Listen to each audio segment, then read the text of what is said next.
ગઢડા શહેરમાં કોંગ્રેસની કૃષક આંદોલન સભા યોજાઈ। બોટાદ જિલ્લાના ગઢડા શહેરમાં ઘેલો નદીના કાંઠે કોંગ્રેસ પાર્ટી દ્વારા કૃષક આંદોલન અંતર્ગત સભાનું આયોજન કરવામાં આવ્યું હતું, જેમાં રાજકોટના પૂર્વ ધારાસભ્ય ઇન્દ્રનીલ રાજ્યગુરુ અને અન્ય કોંગ્રેસના નેતાઓ હાજર રહ્યા હતા। કોંગ્રેસના નેતાઓ દ્વારા ભાજપ સરકાર ઉપર પ્રહારો કરવામાં આવ્યા હતા। ઇન્દ્રનીલ રાજ્યગુરુએ ગઢડા જેને સભામાં ભાજપ સરકારને ખેડૂતો વિરુદ્ધ સરકાર ગણાવી હતી અને વધુમાં તેમણે જણાવ્યું કે સમગ્ર દેશનો ખેડૂત પોતાના હક અને અધિકાર માટે લડી રહ્યો છે અને તેમણે વધુમાં જણાવ્યું હતું કે દવા અને ખાતરમાં ટેક્સ નાખીને ખેડૂતો પાસેથી 15 થી 20 હજાર રૂપિયા લઈ લીધા છે અને આ સરકાર ખાખી વર્દીના દંડાના જોરે ખેડૂતોના અવાજને દબાવવાનો પ્રયાસ કરી રહી છે। સરકારે માત્ર ખાનગી ઉદ્યોગપતિના હિતમાં જ કામ કર્યું છે। બોટાદના હળદર ગામની ઘટનાને લઈને તેમણે આમ આદમી પાર્ટી ઉપર આક્ષેપો કરતા જણાવ્યું કે સમગ્ર બનાવ સંદર્ભે લોકોને ઉશ્કેરવા માટે જાણી જોઈને તેમના દ્વારા આયોજન કરવામાં આવ્યું હતું। વધુમાં તેમણે જણાવ્યું કે આંદોલનને વધુ વેગ આપવા માટે આગામી 28 ઓક્ટોબરના રોજ બોટાદ ખાતે કૃષક યોજના યોજવામાં આવશે। ગઢડાની ઘેલો નદી રિવરફ્રન્ટ અંદર કોંગ્રેસ અનેક અગ્રણી ઉપસ્થિત રહ્યા હતા, જેમાં મનુભાઈ ચાવડા, ઉનાના પૂર્વ ધારાસભ્ય પુંજાભાઈ વંશ, ભાવનગર જિલ્લા પ્રમુખ પ્રમણભાઈ રાઠોડ, બોટાદ જિલ્લા પ્રમુખ હિંમતભાઈ કટારિયા, રાણપુર તાલુકા પ્રમુખ પ્રતાપભાઈ ડોંડિયા ઉપસ્થિત રહ્યા હતા। અહેવાલ રોહિત આર જતાપરા। કે આપણો હક અને અધિકાર માત્ર ખેડૂત પૂરતો સીમિત નહીં, પણ નાના વેપારીઓ હોય, નાના ખેડૂતો હોય, મજદૂરો હોય, આ નાના મોટા પ્રશ્નો છે, એ પ્રશ્નોનું ઉકેલ કેવી રીતે લાવી શકીએ, કાયદાકીય રીતે એમના માટે એ લડત આપે છે, ત્યારે આપણે એમને સહકાર આપીએ। વધારે વિશેષ વાત નહીં કરતા પણ અહીંયા બોલવાની તક આપી। તમને લાગ્યું હોય ને અમુક લોકો આમ પત્રિકા વાંચી હોય ને આવવાનું મન થયું, આમાં કોઈ ખરા? પણ કોંગ્રેસે કર્યું છે તો હાલો જાય। તમારી બધી તકલીફો ત્યાંથી જ ચાલુ થઈ છે। વાંક કોઈનો કાઢો તો માફ કરજો, હું તમને ખોટા કહીશ। માયગા વગર માયનો પીરસે અને તમારે ચોરે ચટોરે બેઠીને ચર્ચા નથી કરી કે આપણી હાલત ખરાબ છે, એવું તો મન મનાવતા શીખી ગયા છો। જે છે એમાં હલાવો। પછી ખેડૂત આટલું એક બીજી કહેવત કે ખોટ ખાય પણ વાત ન જોવાય, ખોટ ખાય પણ ખોટી ન થાય। હવે ભાઈ રોજ રાતના ખોટી થાવ જો ખેતરે, કઈક બીજે ખોટી થતા શીખો તો કઈક હાલ હારા થાય। આમને આમ પંપ મારે હો તમને, જગત નો તાત ને પછી તાતની હાલત કોઈ પૂછવાની નહીં। અને આવું શું કામ થાય છે?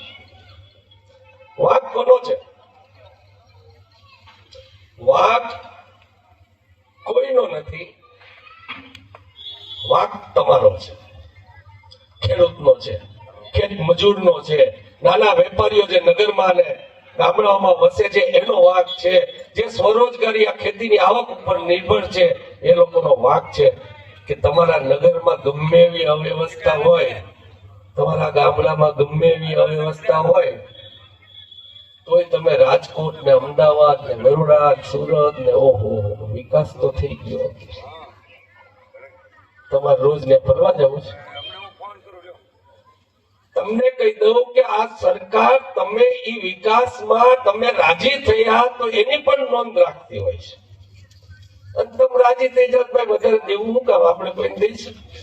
આપણે મજૂરી દઈ કોક ને કઈક 200 રૂપિયામાં આવ ને તો કે હા આવીશ તો આપણે 600 દઈશું, નથી દેતા। સીધી સાદી વાત છે। ત્યારે તમે સંતોષ થયા છો, તમે સંતુષ્ટ રહ્યો છો, તમે ટેવ પાડી લીધી તકલીફોની। છોકરાઓને પૈણાવા હોય ને તો એક ફ્લેટ તમારે રહેવું પડશે, કટકો જમીન આપણે કાઢી નાખો। મહાનગરમાં કે શહેરમાં આપણે છોકરાને પૈણાવે નતર દીકરી કોઈ દેશે નહીં। ઘણા બધી જગ્યાએ આવા પ્રસંગો બને જ કે નહીં?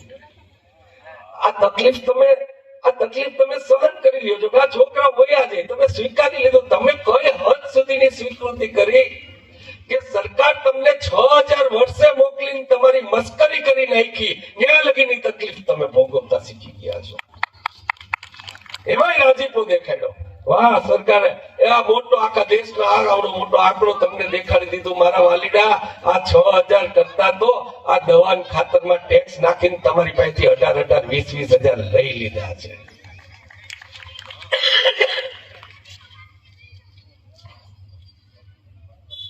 કોંગ્રેસ તમારું બધું વિપક્ષ હશે અને દુઃખ દૂર કરી દેશે. માફ કરજો, એ નહીં થઈ શકે.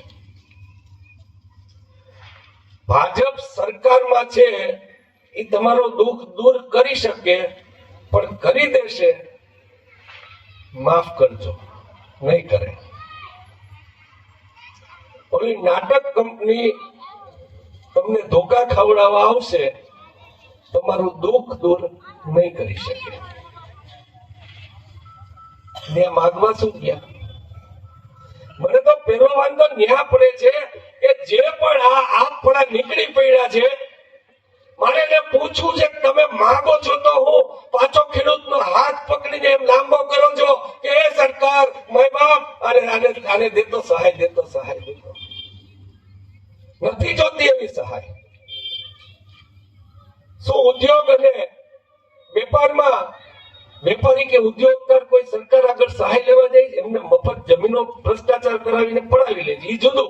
પણ હાથ લાંબો કરીને તમે કોઈ ઉદ્યોગકાર કે વેપારીને જાતો જોયો સરકાર સામે કે અમને આ સબસિડી કરી દો? ભેગા થઈને ગયા હોય તો એની જીઆઈડીસીઓ ખુલી જાય, તો એની ધોલેરા ખુલી જાય, તો એ લોકોનું ગાંધીનગરમાં હબ બની જાય.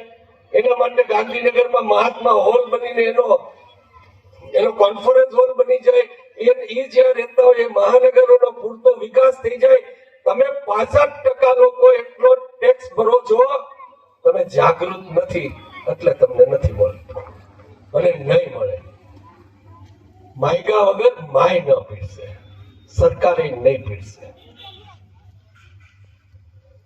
અમે કોઈ તમારા વતી લડાઈ કરવા આવ્યા નથી, અને અમે લડાઈ કરીએ અને તમને મળી જાય એવું કઈ છે જ નહીં. એવી છેતરામણીનો દાવ આપણે કરવો જ નથી.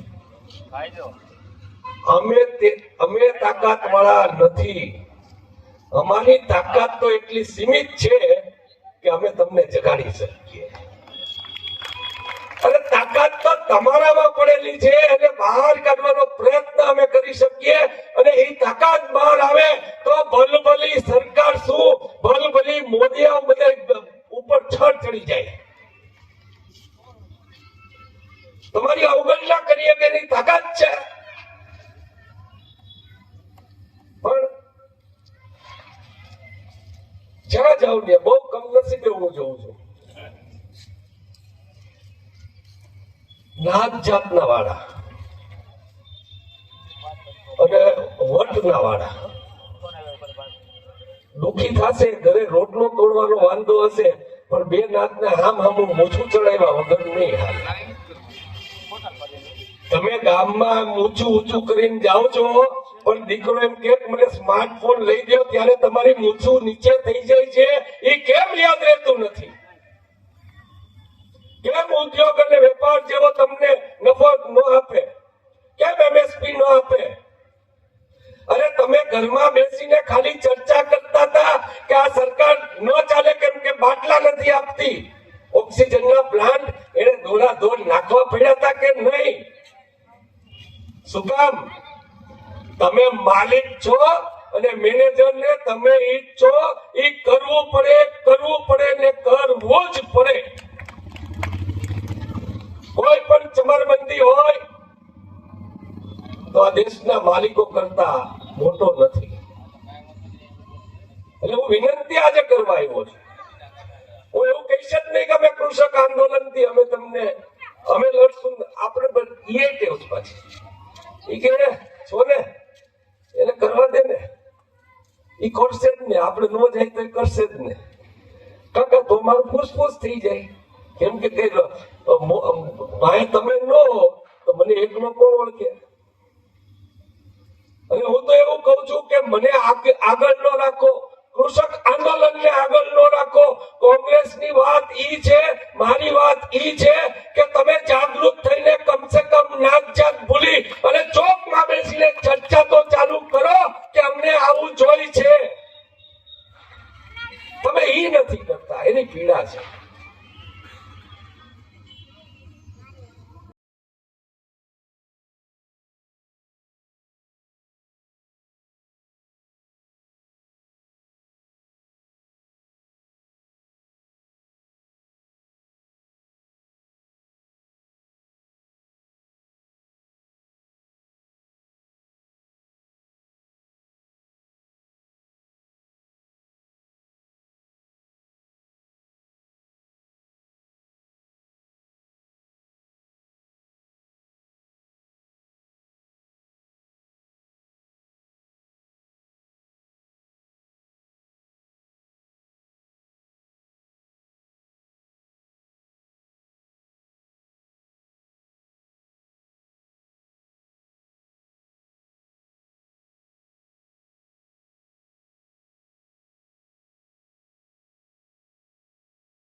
નમસ્કાર મિત્રો, હું ફિરોઝ ઈરાની આજે તમને એક નવી વાત કરવા આવ્યો છું.